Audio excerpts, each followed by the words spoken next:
It's good to see you. Very long time. It's good to see you.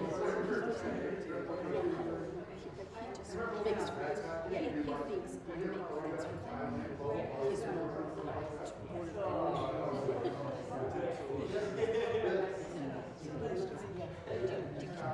Heath? With Ben? Yes. When do you recommend? No.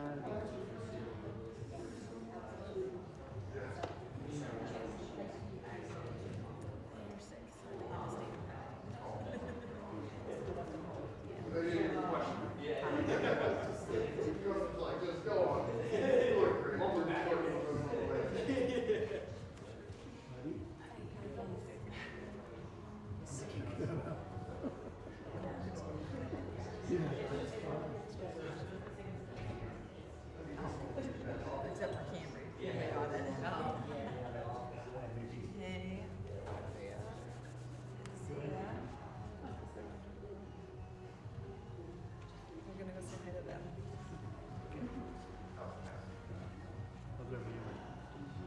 How's your mother's memory? Good, Good? good. She's amazing. She's still got. Better than you, huh? Yeah, better than when. She's got us all good. Talk to her about the Ghost of Springs. Wolf Creek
and I'll keep this up here.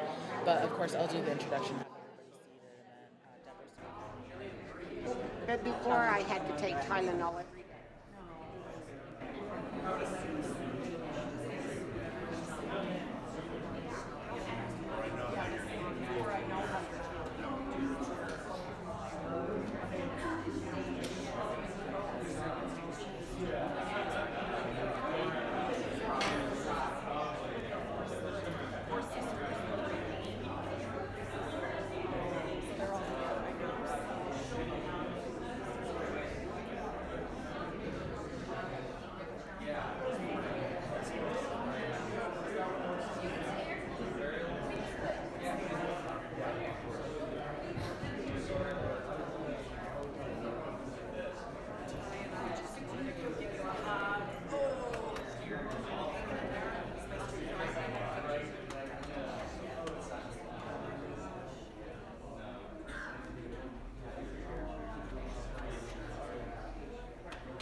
I love you so much. It's so good to see you.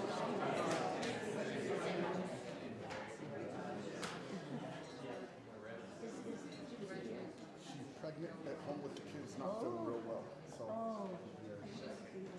I know, we're a little worried.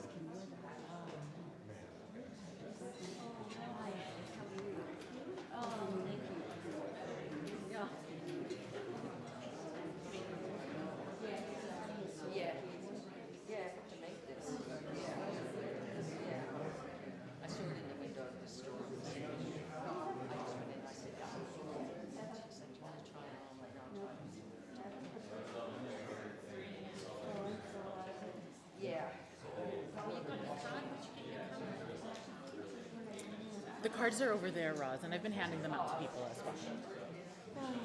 You guys ready? Yes.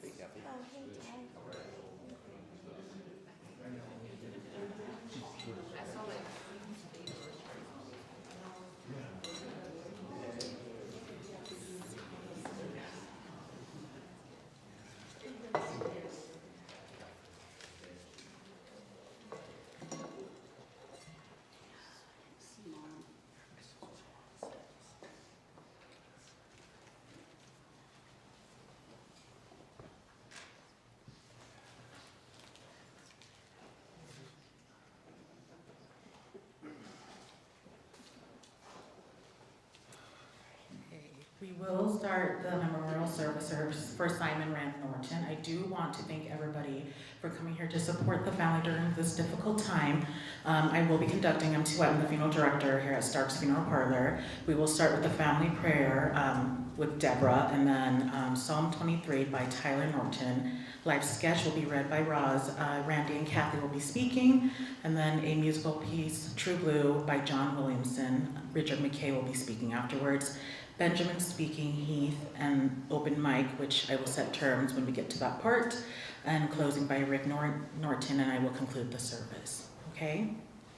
And then also one more thing. So after the conclusion of the service, we have allocated time for you guys to spend some time to, of course, look at the memorabilia, pictures of Simon. There is a share a memory table in the back, and I really do encourage guests to fill out a card if you can, because it does mean a lot to the family. It will be placed in a wooden box that will be placed back into the urn of Simon's, okay? So if you can fill that one of those out, that would be amazing.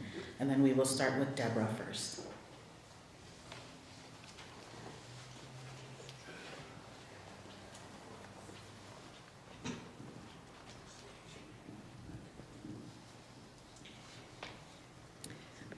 We remember them when we are weary and in need of strength, when we are lost and sick at heart, we remember them. When we have a joy we crave to share, when we have decisions that are difficult to make, when we have achievements that are based on theirs, we remember them. At the blowing of the wind and in the chill of the winter, at the opening of the buds and in the rebirth of spring, we remember them. At the blueness of the skies and in the warmth of summer, at the rustling of the leaves and in the beauty of autumn, we remember them. At the rising of the sun and at its setting, we remember them. As long as we live, they too will live, for they are now part of us. And that comes from a Jewish prayer book, adapted. Thanks, Deborah. If I can invite Tyler Norton up.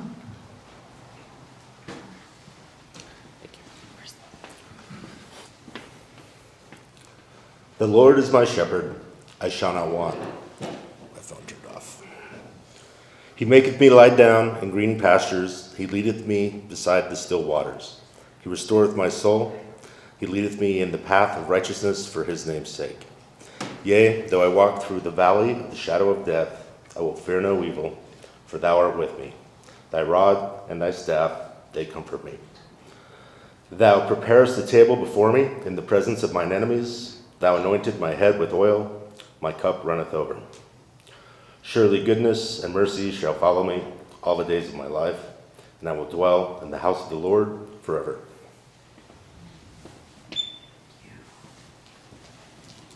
Then Roz, if you're ready.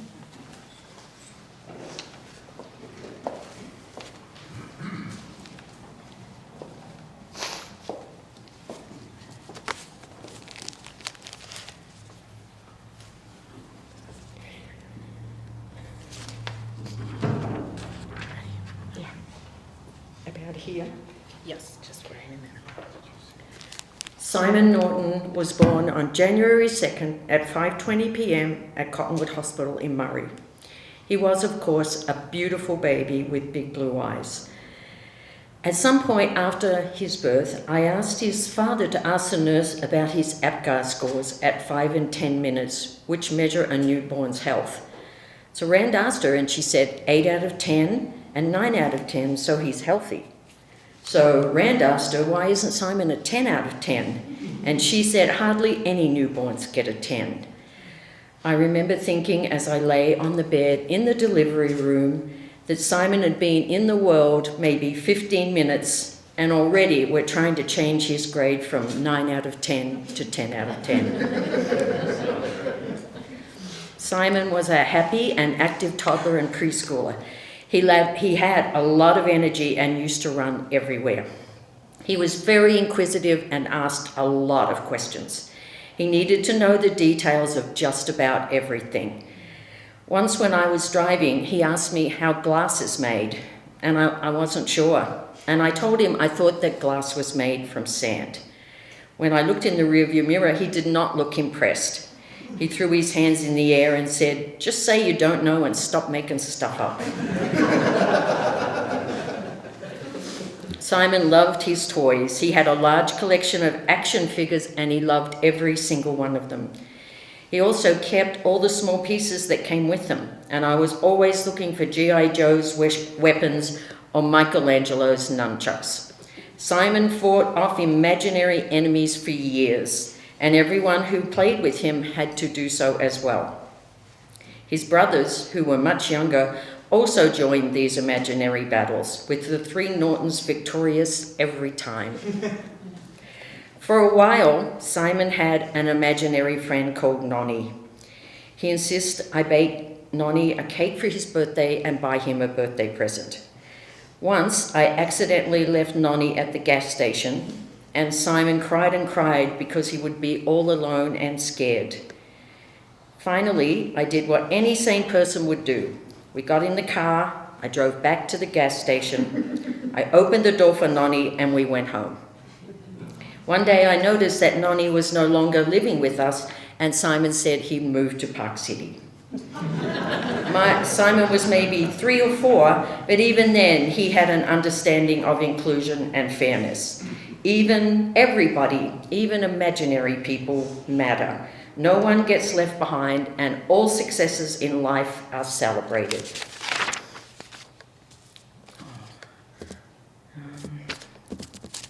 I got it out of order somehow. Okay.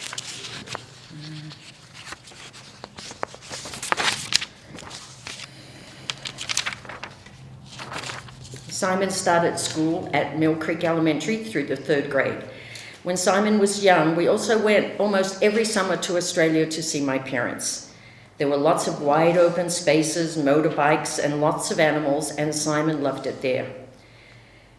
The only issue we had is who controlled the remote for my parents' one television. My father liked the news and cricket, and Simon liked The Simpsons and Ninja Turtles. Every day was a discussion on what to watch, with Simon always winning when his grandmother intervened. We moved to Australia for a year when Simon was in the 4th grade. We lived in a small rural town in Victoria called Hepburn Springs, and Simon went to a local primary school surrounded by bush. Now I wonder what they thought of this tall, skinny American kid that just popped up out of nowhere. Every day he played outside with his friends, and they made forts out of gum tree branches and sticks and ran around in the bush fighting off imaginary foes.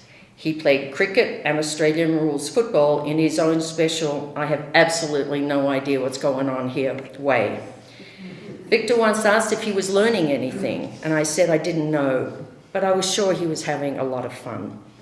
After about a month, Simon complained that he was the only kid that didn't bring morning tea to school. So I asked him, is it really tea? And he said, no. And I said, so it's a snack? And he said, no. He said the kids insisted it was correctly called morning tea. He said they had juice and jam sandwiches. I said, fine. But Simon said, no way. He was having Coke and potato chips. And he did every day. And no one ever said anything because I'm sure the school thought that was a typical American diet. After living in Australia, Simon started the 5th grade at Morningside Elementary. He loved it there, and his friends from 5th grade are still his friends today. He went to Wasatch Junior High, and at one point Simon had a health class where they're supposed to care for a baby doll to learn responsibility. Simon chose a black baby doll, and he called him Ahmed. One day after school, his teacher emailed him to give an update on his care of Ahmed. And Simon suddenly remembered that he'd lost Ahmed under the bleachers in the school gym a few days earlier. Simon was a die-hard Raiders fan, and he never gave up on them through all their losing seasons. He used to say to Victor, hey, you want to bet a quarter on the Raiders game this week? Well, Victor knew a sure thing when he heard it, so he always agreed. And when the Raiders lost, Simon never paid up. He would say, hey, Victor, double or nothing next week? And that would continue all season, with Simon's on-paper debt to Victor mounting up until, by some miracle, the Raiders won. Simon, who thought he was some kind of financial mastermind, would triumphantly tell Victor they were even. He owed him nothing, as though losing $5 Victor knew he would never see would be a crushing blow. Victor and I occasionally still bet on sports. I always lose and I never pay up. I follow the Simon principle that one day I will be debt-free through sheer good luck and belief in my ability to someday pick a winner. Simon completed high school at Skyline High School. He graduated in 2006, and he probably had more tardies than any other student in the school. Simon went to college and graduated from San Francisco State with a Bachelor of Criminal Justice degree. Job hunting was not on his agenda, so he decided to go backpacking around the world as his father had done. His dad lent him a backpack he had used on his backpacking adventures, which he asked Simon to return as it had sentimental value. Well, Simon ditched that backpack almost immediately, and Rand never saw his beloved backpack again. Simon was fond of quoting he went to 24 countries, and he loved every single one of them. Many of his adventures were only vaguely reported to his family, and we were all glad when he made it to Australia in one piece. Simon decided to spend some time in Australia in Victoria, where we, his grandmother and his aunt and uncle lived. At that time, we had a new house with almost no furniture, and Grandma had furniture and cable TV, so he chose Grandma. Simon lived with Grandma and worked in finance and with refugee children. He loved his work with unaccompanied refugee children and later worked with youth in custody. His grandmother, meanwhile, embarked on a self-improvement plan for Simon, to put his dirty clothes in the laundry basket and not to leave the wet towel on the bathroom floor.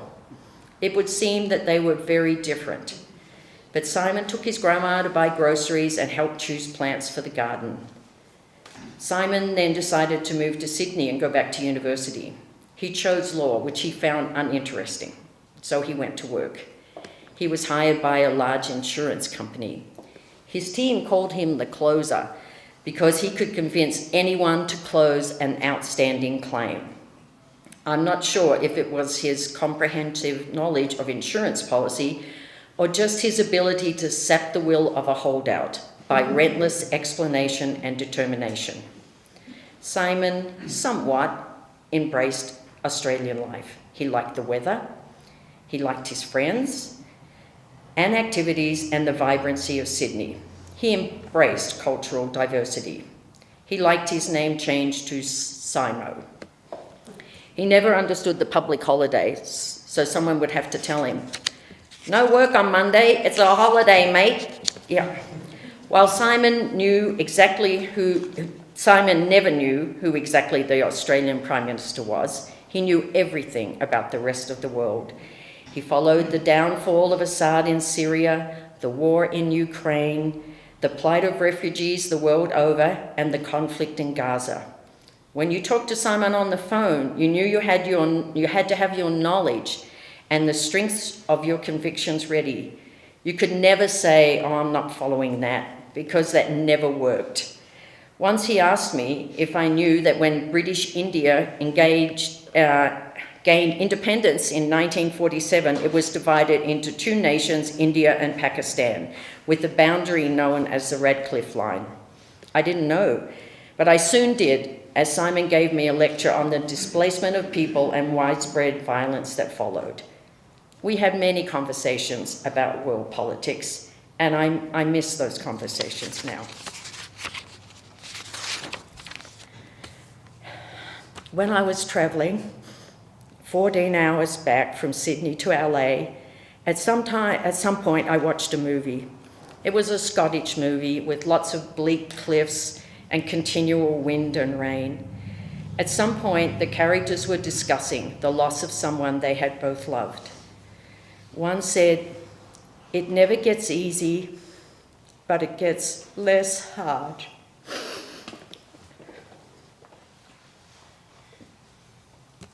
So that is where I find myself today, with my many memories of Simon and his spirits right here with me while I wait for it to get less hard. John F. Kennedy often used the phrase, "For of those to whom much is given, much is required." So much was given to Simon, much love, much attention, much praise, much thought, much suggestion, and much advice. In exchange, we all got more than we required. More kindness, more caring, more meaningful discussions, more positivity, and more hope for a better world. This isn't goodbye, Simon. It's just the part of my life where you are not physically with me. Thank you.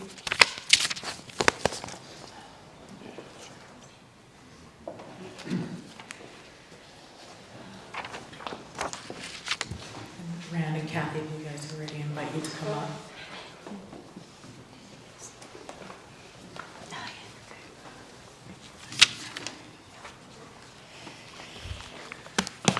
Who we decided was going first. Yes, I will. Okay.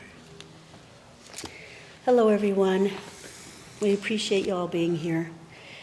And those of you who can't who are watching. Your support has helped us be able to share our memories with you, and we are grateful. For those of you all the way over in Australia, Simon's aunts and uncles, cousins, and numerous friends, my name is Kathy, and I am married to Rand. That makes Simon my stepson, and me the adoring stepmother. I had conversations early on with Simon about any fears he might have had about me being a second mother to him, just in case his wild imagination conjured up any fears of wicked stepmothers. But he was totally receptive and welcomed my assurances, which drew us even closer. I loved talking with Simon. He had a lot to say about his world and was very inquisitive, which is hard not to love. I got to know Simon over the phone when he was about 4-ish, well before Rand and I gave him 2 brothers. I was living in Massachusetts at the time. Rand and Simon were in Utah, so we talked often. Many of our chats were all about Ninja Turtles. He had that rare ability to make everything there was to know about Ninja Turtles and his carefree life as a young child interesting. He always welcomed our conversations, and so did I. Some years later, I moved to Utah, and soon after, Rand and I were expecting Simon's first brother. We were apprehensive to tell him that he was about to have some competition, but Simon wasn't worried. He was excited, and he couldn't wait to have a little brother. We asked if he had noticed I was pregnant, and he said, "Yeah, I thought you were just getting fat." I showed him the stages from embryo to 9 months in a book that he studied in amazement, his little finger pointing to one thing or another, until finally landing on the embryo stage, and he asked, "Did I look like that?" When he learned that we all did, he looked at me in disgust and said, "Well, I'm sure I didn't have a mirror." Fast forward only 2 years, and Simon had welcomed 2 brothers, Benjamin and Heath, with open arms and heart. Watching him care for and love his brothers with an understanding far beyond his years made me fall in love with him even more. I often thought, this little guy is a dream stepson, and more than I ever could have asked for. I learned quickly, though, not to call him little guy. At dinner one night, Simon asked me very seriously why I would call him little guy when he was actually so big. From then on, he became big guy. His little brothers tried so hard to be just like him. They hung on his every word and move. Simon was always a voice to be trusted, and he referred to his brothers as our babies. His deep-rooted understanding of how to care for a loved one never wavered.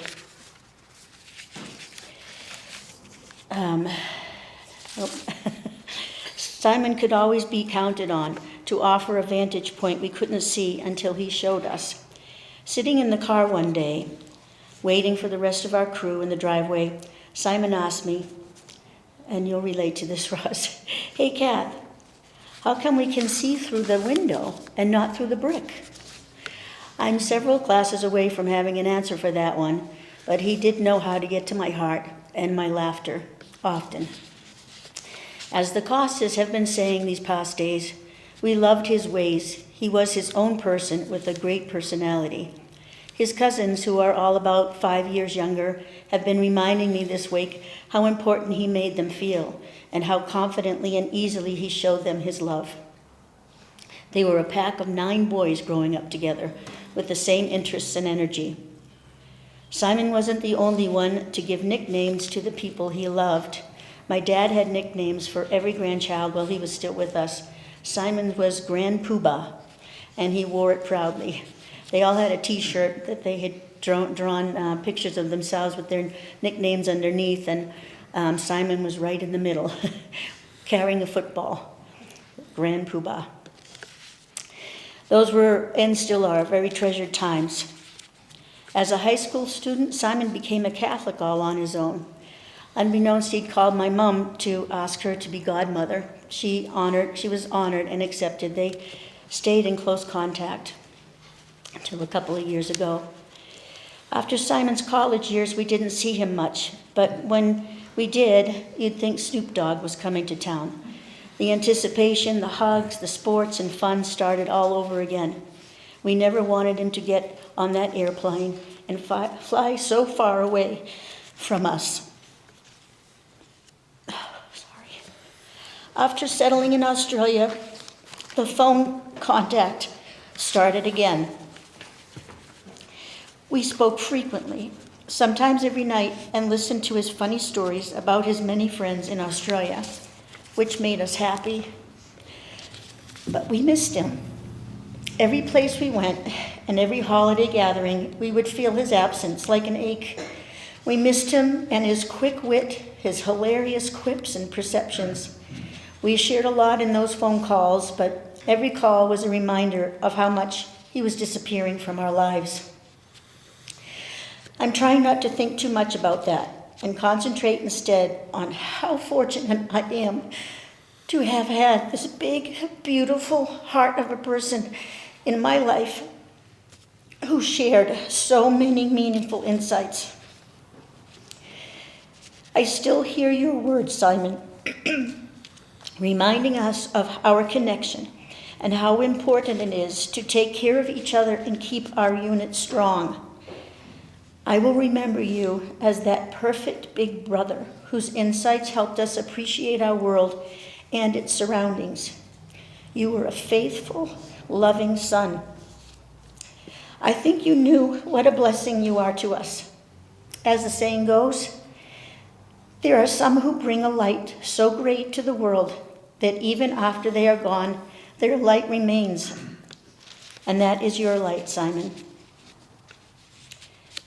All the sweet memories we shared, let them come flooding back. The more I remember, the more I'm reminded how Simon became one of the biggest joys and gifts in my life. The heart remembers most what it has loved best. I love you, Simes.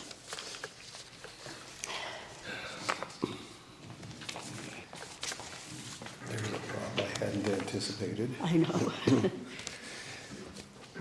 Good morning, and thank you all for being here. For the Australian side of the family and friends, not all of whom I've met, I'm Rand, and I'm Simon's father.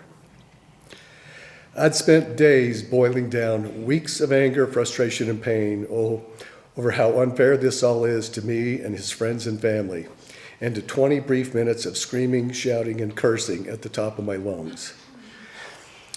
Then on Wednesday evening, I could hear in my mind Simon saying, Pops, probably not your best option here. So now, instead, you're all just going to get 2 hours of things I remember best about Simon and I want you all to know. And I did all this in only 2 days. Maybe there's a lesson in there somewhere, but I just haven't had time to sort it all out. Simon was all about his brothers, and over the years would love to take credit for how well his brothers were doing as they progressed from childhood to adulthood. When they were like 5 and 6, he would keep both of them outside till well after dark, throwing footballs to them and making sure that his passes to them were thrown in a manner that really made them scramble to catch. If they didn't catch the ball, they ran the play again. No such thing as an easy catch for them when he was passing the ball. Likewise, after working with them on the basics in basketball, they would usually have a game in our driveway with Simon and his 16-inch height advantage against Heath and Benjamin, which oftentimes ended up with Simon rejecting just about every shot they took. Eventually, one or the other of them would call it quits for the night out of pure frustration and come inside because it just wasn't fun anymore. Simon would then come into the house and try to explain to them that it wasn't just about the fun, like he was clearly having, by the way, but the commitment to sticking it out, never quitting, keep practicing, and working together. He reveled in their accomplishments over the years, whenever we talked on the phone, and he used to say that he had brought them up to be tough. I would often mention over the years that much of that toughness they got all on their own, but Simon wasn't having any of that. In a funny conversation we were all having about Simon a week or so ago, I heard Benjamin say to Heath, despite this or that, I can't remember exactly what the conversation was about. Ben looked at Heath and said, "Simon sure made us tough though, didn't he?" So what do I know? Simon hasn't lived in Salt Lake for much, so there have been a lot of phone calls that have filled the gaps between visits in here. Those calls happened always on Friday and Saturday nights, and whenever else the mood struck him, and those conversations would go something like this. U.S. news first, then the international headlines. I always felt like he could be a political pundit or a commentator because he was so dialed in on what was currently happening around the world. The Middle East, Ukraine, China, Russia, Iran, North Korea, it didn't matter. He was dialed in, and he would grill me and his foreign friends on all the breaking news of the day. Always a healthy banter back and forth. He always had his own opinion, but he mostly wanted to hear what yours was. He was never dogmatic about any of his politics or followed any particular party line, but he wasn't shy about giving you his observations about a subject. I have a few brief notes from some of Simon's friends that I had the pleasure of meeting when I went to Australia to repatriate him after his passing. There was a Syrian refugee named Ali that worked at the front desk of his apartment building that he got to know because Simon would ask him every time he passed him, "How are you doing? Are you good? You need a cup of coffee?" Which all led to getting to know each other. Before long, they were meeting for coffee after Ali got off work, and they would discuss politics in his native country. He had heard that Simon had passed, and he figured I must be his father. And he stopped both Roz and I at his desk when we were coming into the apartment building one day just to offer his condolences. And he told us about all their time together. He said that Simon was the only one in the building that ever stopped to engage him in conversation like this. In another instance, he became friends with a cleaning woman in the building as well. Just a quick hello, a smile, then a brief remark about what a great job she did in the common spaces in the building, and on and on. He would always say something that he hoped would elicit a smile or something that would make them feel good about themselves. He always had time for a quick compliment. One day, the woman mentioned that her mother was visiting her, and Simon said, "What? Why didn't you tell me before?" She said that her mother was currently in the building, and Simon said that he wanted to meet her right away.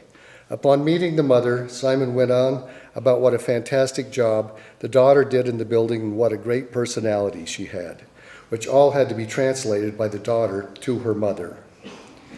He always went out of his way to make someone that had a thankless job feel good about themselves. That was important to him.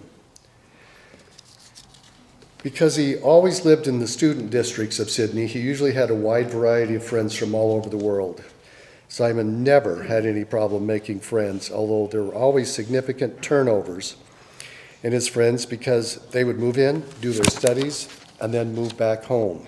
He kept in touch with a number of these friends right up until his passing. He was a bit of an old soul with his music. I heard this from friends in Salt Lake as well as friends in Australia. He loved some of the old crooners like Frank Sinatra and Dean Martin. Some of his Australian friends would cringe when his song set would come up to be played, but they got played anyway. Same thing in high school, which significantly contrasted with the rap and hip hop he was also playing on his iPod at the same time. Never did that one out. He loved playing dominoes with his friends, which was a regular weekend event in his apartment. I am told that he liked to think he was a good player, but he was a better cheerleader for whichever player he liked best on that particular night after he was out of the game. He was a hugger. He hugged everyone after he had met you once. Not so much the done thing in Australia, according to his friends, but that made no difference to him. If he liked you after his first meeting, then you had been vetted and you got hugged next time round. He would always tell you the best things about yourself. He always tried to build people up, never brought people down. He would tell his friends, all you need is love and money in this world. After he got to know you, he would give you his idyllic plan for you. First a good job, then a girlfriend, then a dog or a cat, then marriage, then kids and a house with a picket fence. But you needed the money straight away after you found the love to make it all work. He was a fighter and he never gave up on anything or anyone. Another thing that Simon would do in our weekly phone calls was hand his phone over to one of his friends in his apartment and say to me, here, talk to so-and-so, whatever nickname he had given them, and he gave everyone a nickname. Talk for a minute while I have a quick shower, or I run to the store. Don't worry, Pops. He has heard all about you, he would say. Sometimes it would just make me crazy at the end of those conversations. But at the end of those conversations, I was rarely disappointed. The conversations never lagged or stalled out, and they all really had genuine appreciation and respect for him. He asked me once how I would describe what I do for a living, and I told him, half jokingly, that I slay dragons for a living. And he cut me short and said that was what he did as well. And then he said, and guess what, Pops? Sometimes the dragon wins, but we get to get up the next morning and do it all over again until we don't.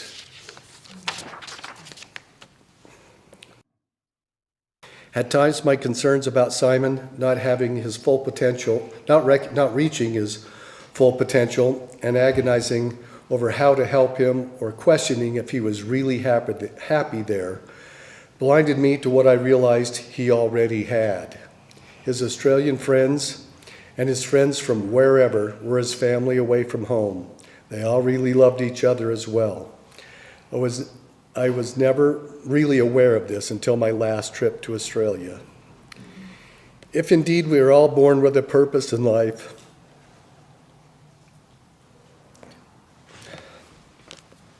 and I would like to believe we all are, and acknowledging that Simon would gently poke fun at you for your last haircut, or you weren't holding up your end of properly carrying the tune that he was playing, I think Simon's purpose was to teach people about love, compassion, understanding, care, tolerance, and kind-heartedness. I've told my wife and kids, on scale, I'm not sure I could ask for much more.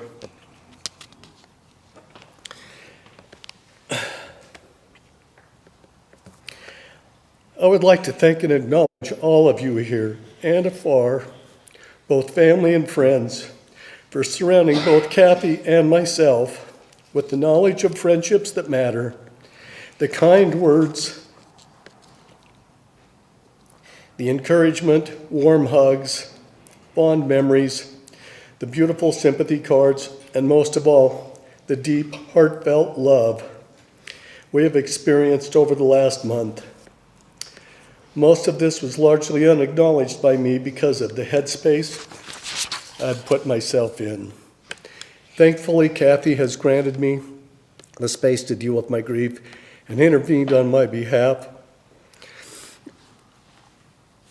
on so many of the text messages and phone calls that I've received, but was just unable to respond to at the time. Please know that I am ever so aware of your efforts to reach out to me and ever so fortunate to have you, and will never forget your kindnesses.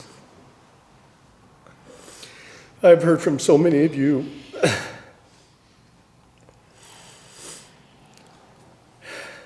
that you wish you had something you could say that would ease our pain.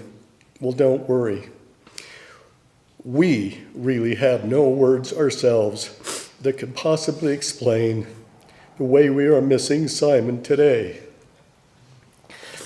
Simon, we love you, we miss you, and you'll be in our hearts forever. Thank you.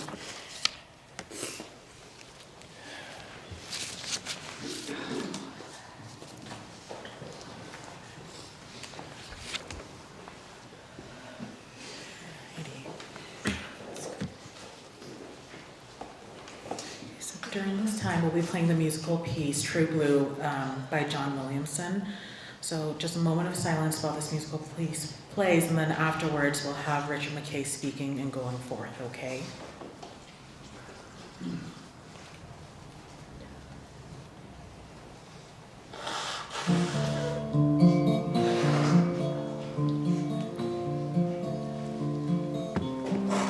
Hey, True Blue,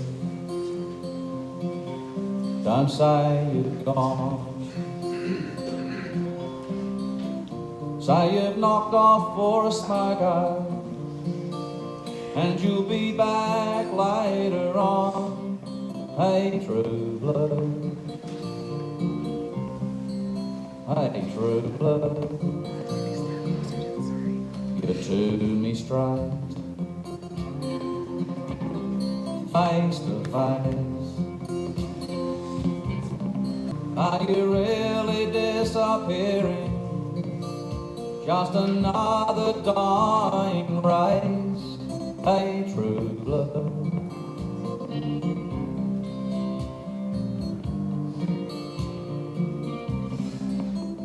True Blue, is it me and you? Is it Mom and Dad? Is it a cockatoo? Is it standing by your man when he's in a fight? Or just Vegemite? True Blue, I'm asking you. Hey, True Blue, can you bear a load? Will you tie it up with wire just to keep the show on the road? Hey, True Blue, hey, True Blue, now be fair to you. Is your heart still there? If they sell us out like sponge cake, do you really care? Hey, True Blue,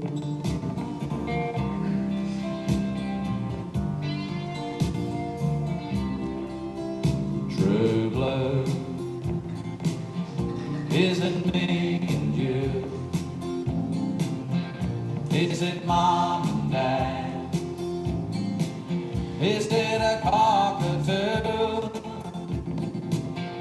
Is it standing by your mate when she's in a fight? Or just Vegemite? True Blue, I'm asking you. True Blue, is it me and you?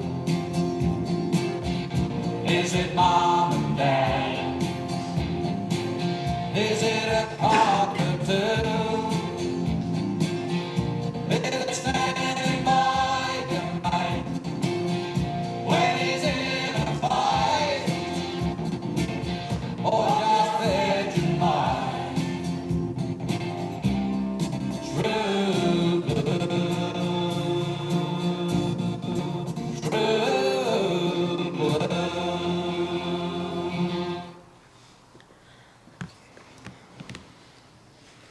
Okay, if I can have Richard McKay come up, and then after that we'll do Benjamin, Heath, and then Rick Norton will close up, and I will conclude.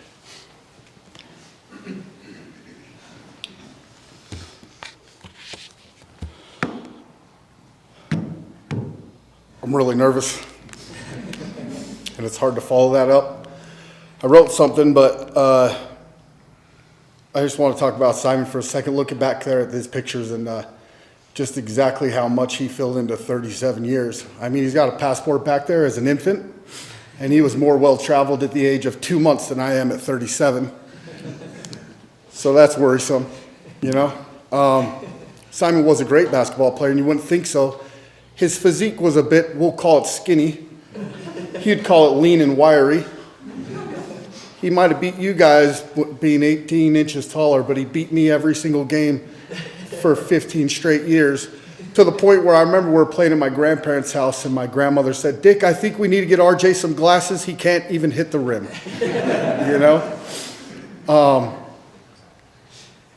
He always looked the best, the absolute best, and I never had any of those cool clothes, and I'd come over to Simon's house, and I don't know if Rosalind knew this or not, but she wasn't just shopping for Simon, she shopped for me as well during school. And we both looked great every time we left the house. I was always extremely jealous of Simon's relationship with his mother because of just how much love there was between the two of them. And I was very close with Simon and Rosalind growing up. And then as the years went on, Simon opened up about his bonus side of the family with Kathy and Rand, and I became really close with Rand and Kathy and his brothers, who I promise you that Simon loved nobody more than his brothers. And growing up, he'd always be like, "Richard, we need to watch out for Ben and Heath. We need to watch out for Ben and Heath." And then slowly he realized, Heath and Ben, we need to look out for Richard. You know? Slowly but surely, it was our little brothers taking care of me. So I'd just like to thank everyone for being here today. My name is RJ, or as Rosalind would like to refer to me as, "Oh, it's the Richard again." Honestly, I wish we were gathering under different circumstances, but seeing the love in this room and knowing the lives that Simon has touched, it brings a little bit of peace to a really heavy time. I've been sitting with this for a few weeks now, wondering how words can come close to honoring someone like Simon. How do you sum up a lifetime of memories, laughs, late night talks, ridiculous ideas, and just brotherly love in a few minutes? The truth is you cannot, but I'm going to do my best because Simon deserved that. I met Simon roughly 27 years ago. That's a long time. That was in 5th grade at Morningside Elementary. Sometimes people click into your life and they never leave. That was Simon. We didn't ease into a friendship. We slammed into it like a car into a curb. Which is funny that we mention cars. One of my first memories I have with Simon, I'm not sure of the exact time. I thought it was 5th grade, but it might have been 6th or 7th. But it definitely sealed our bond forever. We stole his mom's bluish-green Honda Accord. You heard that right. Just two dumb kids who thought driving around the block was the most genius idea ever. We were short, couldn't see over the steering wheel, shaken, full of adrenaline, and before we even hit James Andrus's house, 3 houses above his mom's, he was shaken so bad that we had to switch seats. We safely made it around the block, not getting caught. Heart pounding, grinning like idiots.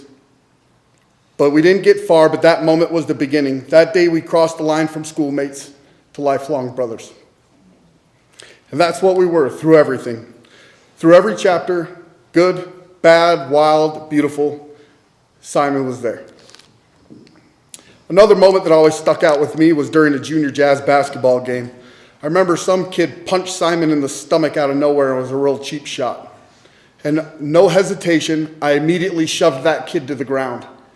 I turned around and our entire team had deserted me and Simon, and we stood there shoulder to shoulder. The same way we always did. And that was our thing. It wasn't one of us that was in it. It was the other one too. No questions asked, right, wrong, or indifferent. We'll sort that out later. That wasn't just with me. There's some other guys in here that were part of that too. Simon was the glue of our friendship and really had all of us feeling like the 4 Musketeers, you know, the Ninja Turtles he loved so much, you know. Simon taught me what it meant to be a true friend. Not the kind of friend who shows up when things are fun or easy, but the kind that was there through the ugly moments, the hard ones, and the lovely ones. He had an incredible way of making people feel seen and heard, even when they felt invisible. He didn't care about status. He didn't care about cliques. He didn't care what you looked like or what you were wearing. If you were around Simon, you were a part of something bigger. You were a part of. When I went through some of the hardest times of my life, including being incarcerated, Simon never turned his back on me. He never judged me. He never stopped loving me, and he never stopped being my friend. I remember multiple days during that incarceration, I would receive packages that were overnighted, sometimes from out of the country. They would be full of pictures. Simon had been living in San Francisco and chasing new experiences. And there he was, stopping in the middle of his busy day to print pictures off, to send them to me and overnight them to me on every single birthday I had, just so I could feel included, just so I could feel human again. That meant everything to me. It reminded me that even behind bars, I wasn't forgotten. He was still thinking about me and still rooting for me. That's the kind of friend he was. That's the kind of man he was. Simon had a gift. It didn't matter if you were in Utah, California, globetrotting in Thailand, or living in Australia, putting down roots in Australia. He could walk into a room full of strangers and walk out with a group of friends. He never had to force anything, and he never had to try too hard. He just had a warm, magnetic presence. You could be in a completely new place or situation, and somehow, after speaking with Simon for 5 minutes, you belonged. He made you feel like you mattered. And the thing is, I watched him over the years do this over and over and over again, and I watched how people like magnets gravitated towards Simon, how they felt better just being around him. And I've tried every day since to carry that with me, to be someone who welcomes people, who makes other people feel included just as he did. It's one of the best things he ever gave me, and he never did it through words, but he did it through actions and example. Simon lived loud. Simon laughed loud. And as they say, he danced like no one was watching. And if you know Simon, maybe nobody should have been watching when he was dancing. He moved and grooved, and don't even try to turn on Beyonce single ladies if you didn't want to see a hand flip. He could be the goofiest dude in the room, but he also had a lot of depth to him. When you needed to talk, really talk, he was there. He could hang out with you on Saturday night and sit in deep conversation with you on Sunday morning. He was layered like that. I've been replaying voicemails that Simon had sent me, looking at old texts, remembering little things like the way he'd throw his arm around your shoulder and squeeze your neck like you were his favorite person in the world. Or the way he would laugh at your jokes even if they weren't funny. Mine were always funny. I keep finding myself wanting to send him things, songs, memes, random thoughts, and it hits me in waves all over again that my best friend's gone. I miss him more than I could put into words, and I love him more than I probably ever told him. That's something I've been thinking about a lot lately, how easy it is to assume people know how much you mean to us. And sometimes they do, and I hope and pray that Simon knew how much I loved him. But man, I wish I had said it more. I wish I'd answered the phone more, and I wish I'd done a better job staying in contact with him when he moved to Australia. If there's one thing I've taken from losing him is that I want to be more intentional. I want to love people harder, and I want to show up more. I want to laugh louder and hug longer and make sure people know how much I care about them so they don't have to wonder about how I feel.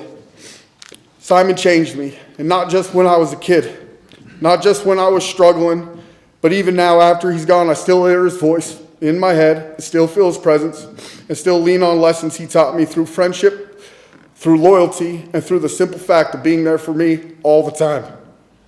So I just want to say this, Simon, you were one of the best parts of my life. You made my world bigger, better, louder, and funnier. I carry you with me in the way I treat people, and the way I try to live with love, and the way I always try to show up for others like you did for me. You'll always be my brother, and I miss you for the rest of my life. Thank you for everything.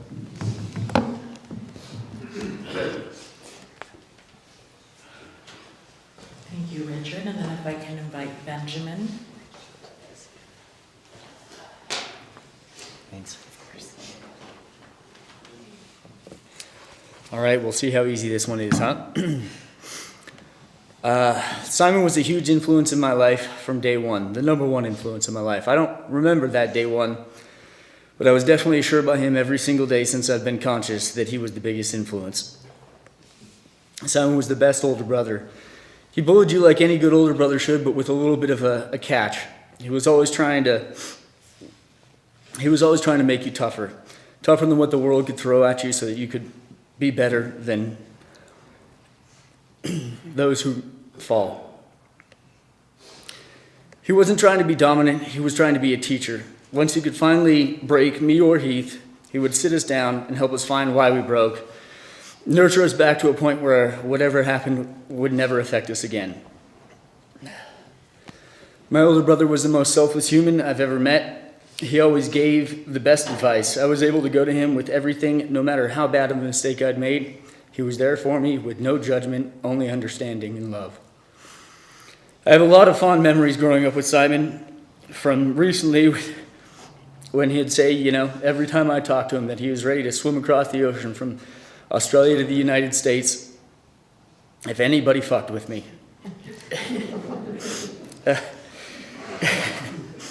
From him demolishing us in basketball, then trying to teach us our strengths within the game after we would get too frustrated to play anymore. Couldn't have been more than 4 years old on this next one when Simon decided he had picked my favorite color that suited me the best, as well as my favorite football team. It's fun to look back at how much social intelligence he did have even then. He had reasons that convinced me even today that blue is my favorite color and that Dallas was my favorite football team. He was a little wrong on that last one. They're still top 5 though. I think my fondest memory of Simon is when he first got an airsoft gun. First one we'd ever seen. So the 3 of us brothers decided to run some army drills of some sort. Different types of attacks and whatever.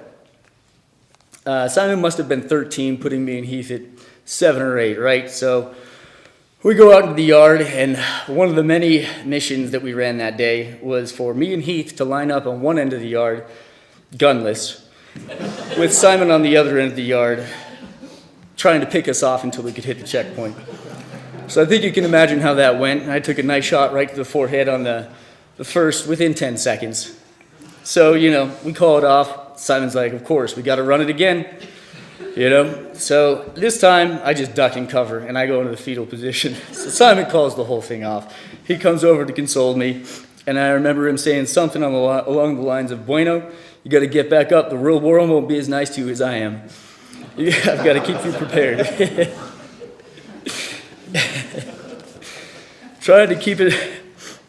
He was always trying to keep us tough. Then we got the turn to, shoot back at him, and I was not quite as kind. And I think for the next 4 years, I would shoot him and Richard with much higher powered airsoft guns anytime I got the chance, anywhere in the basement for quite a while, with zero retaliation on their ends.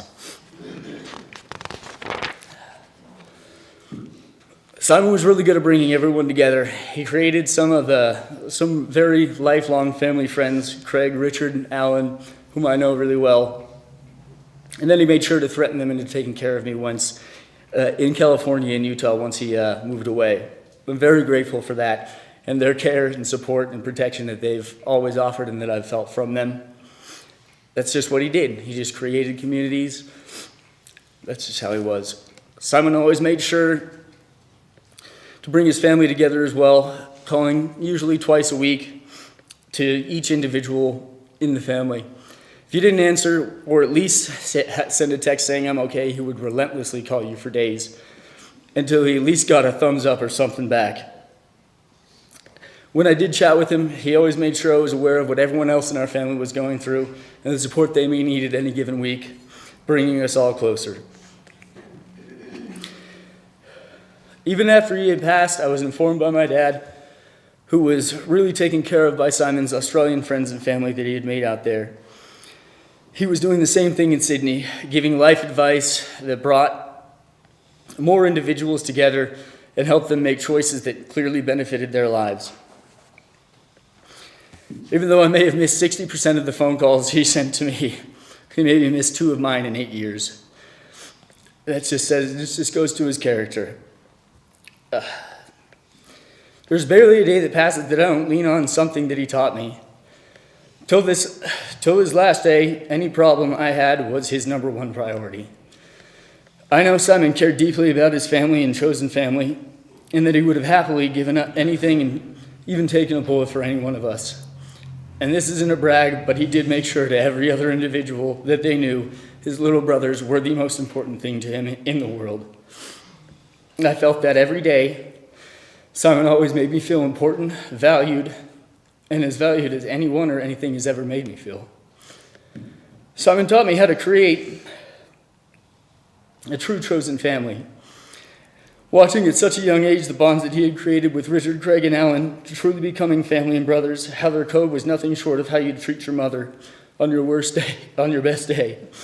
Truly loyal, unwavering, even when they knew one was wrong. How they treated each other's families and as their own families, even if they had never met these people's families. These are the kinds of relationships that are becoming more and more rare, and from what he has taught me, they are more and more important. So I am grateful for the examples that are here today in this room that represent that. Simon, you will live on as a man who is caring, selfless, motivating, a teacher, a family builder, a ride or die, supportive, overfilled with love, a crackpot jokester, my best friend and family of many, whether it was blood or not. I love you and I'll make you proud, brother. Rest easy, King Simon. Thanks, Benjamin. And I'd like to invite Heath up now.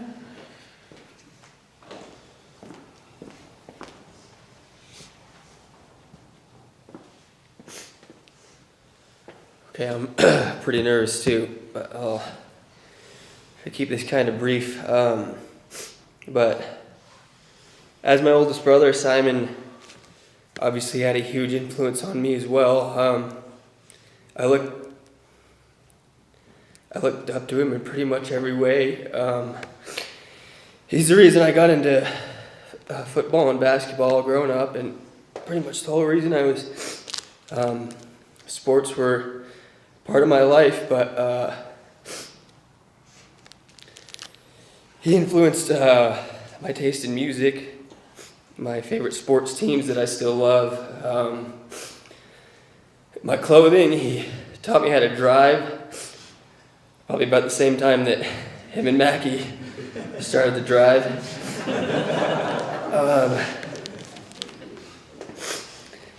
But anything that brought Simon joy, he wanted to share with us because he wanted us to feel that joy too. And I was always just happy to spend time with Simon. We used to spend hours and hours and hours outside playing football or soccer or whatever game. And Simon having about a foot on us in 6 years. We took some L's. We were definitely on the losing end of some of those games. But when we had enough, Simon wouldn't let us go that easy. We always had to play one more touchdown, one more goal, one more basket, or until the game was done, whatever the hell that meant. But Simon wanted us to be tough. He wouldn't let us be quitters. He wouldn't let us quit. As our older brother, he knew that life was going to get harder, and he wanted to make sure that we'd be ready for it.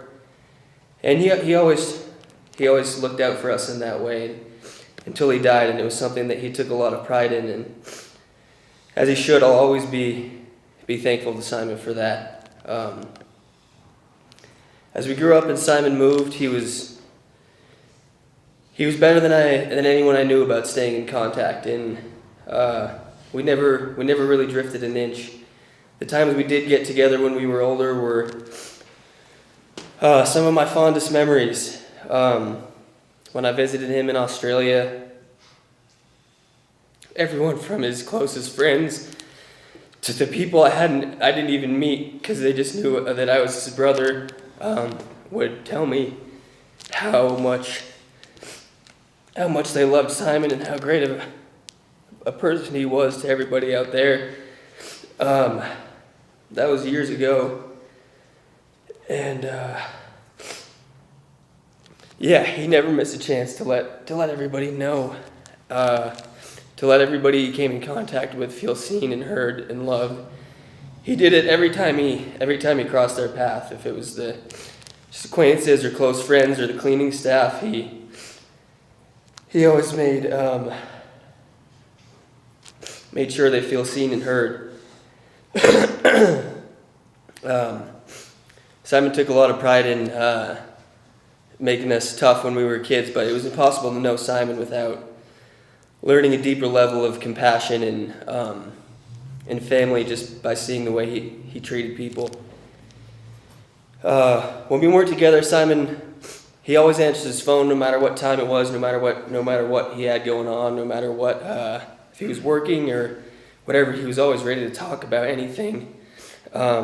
He loved to talk about politics and how his family was doing. He always had some funny or ridiculous story to tell about something in his life, but there was countless times, and there will be countless more times, I'm sure, where Simon is the only person that I can talk to about certain things.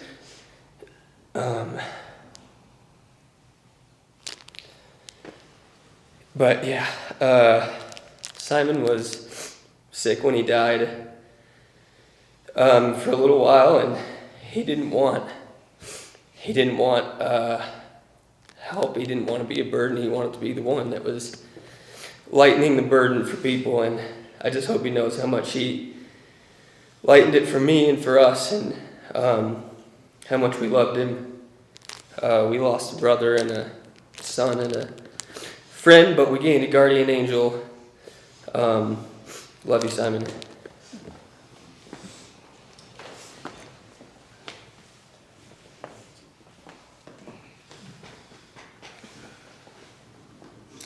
Okay, I'd like to open this time to an open mic, and if you do come up to speak, we'd like to keep it to 2 to 3 minutes. Give you guys a couple minutes to gather your thoughts. If no one wishes to speak, we will move on to the closing prayer.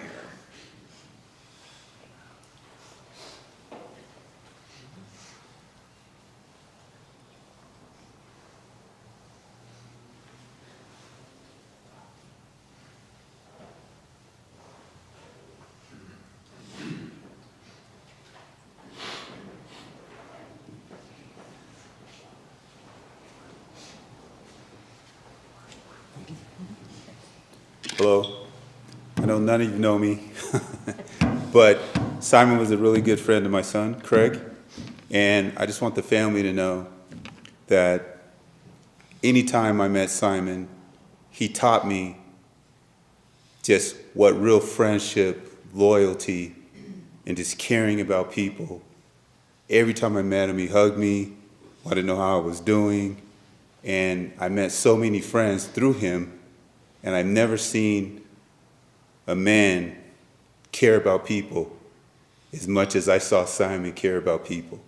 Just outside of his circle, there's so many layers of people that met Simon, that met friends of Simon, that really learned what loyalty, compassion, he even taught me at my age, as being a father, really what caring about people and your true friends really means. And I just want the family to know, I feel your loss, but you really had an incredible son and a human being. He touched people across all races, demographics. Every time you walked into a room, you just knew he cared about you. And I just wanted to say that, because I don't know anybody here. I know him through my son and his friends, but he touched me. And every time you saw him, he was, how are you doing? You know, you'd hug me. Want to know what my day was, let me know how he was feeling, and he was just an incredible man, incredible man. I had major love for him, and people you don't even know had major love for him. That's just who he was. He just spread compassion and just cared about people, just outside of his immediate circle. Just seeing him and how he interacted with people made you feel good. It made you want to continue how he felt about people. And I just wanted to say that because I don't know anybody here. I'd met him through his friend and Alan and my son. My son went to Australia with him after they got out of high school. And he was just all laughter, and he just made you just feel a light. And I just wanted his parents to know that just people that you will never meet in life, he touched. And I just wanted to say that.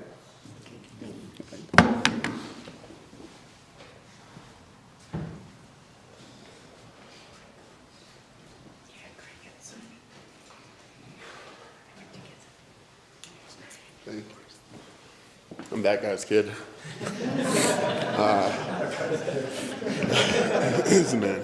Man. Was thinking all the things over this past month. I didn't know if I was going to make it. I didn't know if I was going to walk up here and even say anything. Because, as we all know, there's no words to be said. Kind of just walk you through a little bit of my experience with Simon. I'll never forget, I went to how we met. He was at Dixie State, and I was a year younger than him, and we had went to a house party, and I was like, I know, I'm good to go. And then I walked by, he had a white Pearl Audi. I'll never forget it. It was his baby girl. In fact, he named her baby girl. And I'm walking inside, and I see him, and he had the sunroof rolled down, and I popped my head in, and I said, hey, what are you doing? He's like, I'm getting ready to leave. Can I come with you? And that was it. That's literally how the friendship started, and we've been close friends since.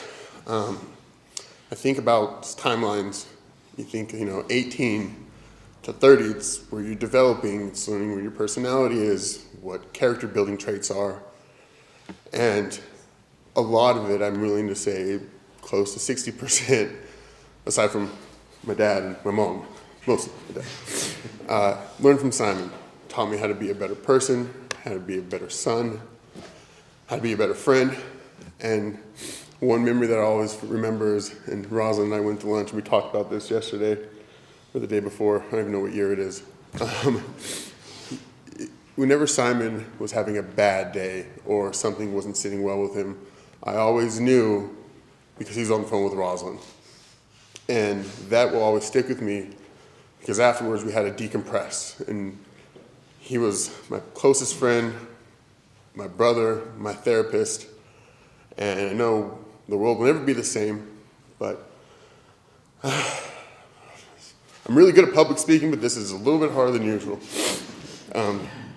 But to Ben and his point is, Simon would always challenge you. I remember whether we were in Australia or when we moved to San Francisco, I was like, Simon, I got a job. I'm working at Google. He's like, yeah, but I know the real you. And you could do better. I'm like, okay. And I was like, sure, it's pretty good, but it's something that'll always sit well with me and something that'll always push me to be better. And just wanted to share that with you guys. And I love you, Simon. I'll miss you, man. Thank you.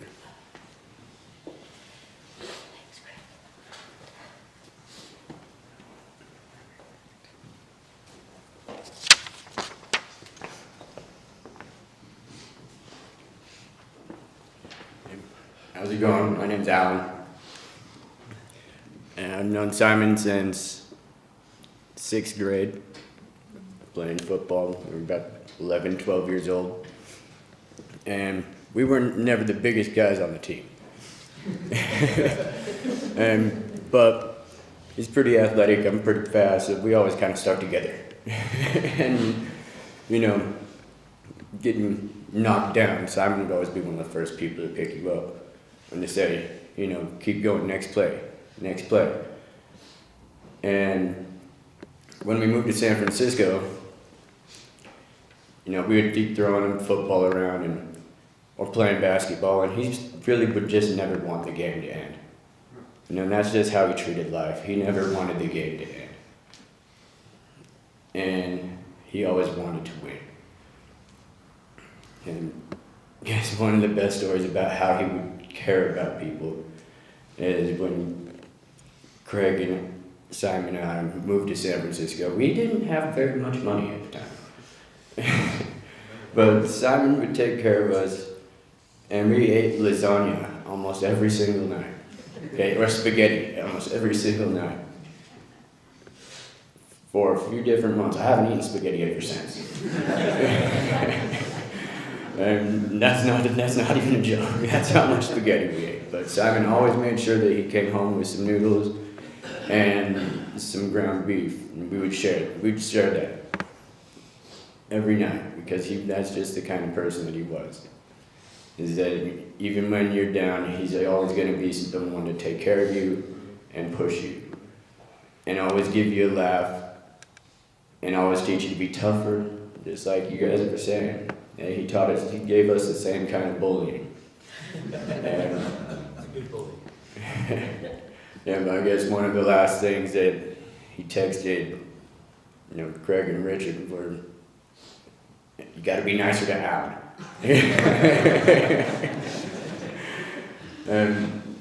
But he's taught me so many good things in life about how to be a better person, how to be a better husband, and how to be a better friend, how to be a better man. And when I lost my mother a couple years ago, he was there every step of the way. The only reason that I can actually stand up here right now without crying. Okay, I did enough of that already, just sitting back in the seat listening to all of these beautiful memories. And because he did make me tougher. And I'm always going to miss everything that he said, because I hear that voice in my head all the time. And that's never going to go away. So, yep. Simon, remember the number one rule always. And protect yourself at all times.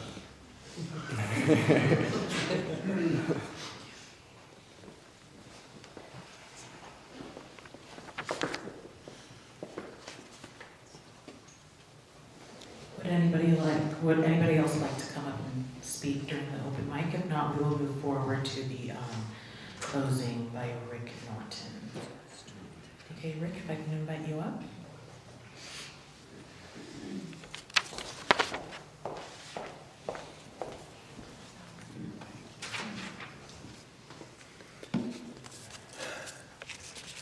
Before I close with this poem and a prayer, I just wanted to mention, Richard made a beautiful comment. He mentioned a lot of love in this room. A lot of love in this room. Richard, we learned that love from these guys. This family defines itself on love and compassion and looking after one another. There's also been a number of comments about the spirit that we can feel in Simon right now in this room. And I would just remind myself, I can feel that spirit about Simon every time I contemplate his life. What a wonderful life and example that he was. This poem that I've been asked to read, it's a poem and a prayer. And it's for us. It's for everyone that's in this room. Lord, Simon is gone now from this earthly dwelling and has left behind those who mourn his absence. Grant that we may hold his memory dear, never bitter for what we have lost, nor in regret for the past, but always in hope of the eternal kingdom, where you will bring us together again. Help us, God, to focus on that which enables us to keep going. Remind us that time will never erase the memories, and that for a moment we're not alone as we sit here together. We give thanks for the times we had with our loved ones, both the ups and the downs of living life. But most of all, we're grateful for love, which is stronger than death. Help us to bear our sorrow without bitterness, to look forward slowly, one day at a time, and to gain some comfort from those who can help us ease our pain.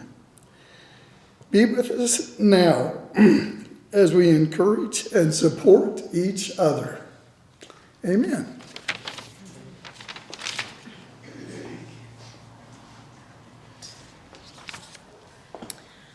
I am a firm believer that consideration is one of the purest forms of love, and it's very evident that Simon led that with his life. And not only that, compassion, kindness, and love for everybody in this room in Australia, East Coast, whoever he's touched in his life, whether they're friends, acquaintances, or his own family. With that being said, I would like to thank everybody for coming to his memorial service and supporting Rand, Roz, Kathy, Benjamin, and Heath. This does conclude his service, but before you do leave, take a moment to look at those photos that encapsulate his life, and there's many more, of course, in the tribute video. And of course, sign a share memory card just so Simon can have that with him in his urn. And then there's also memorabilia keepsake if you haven't helped yourself to one, okay? Thank you so much.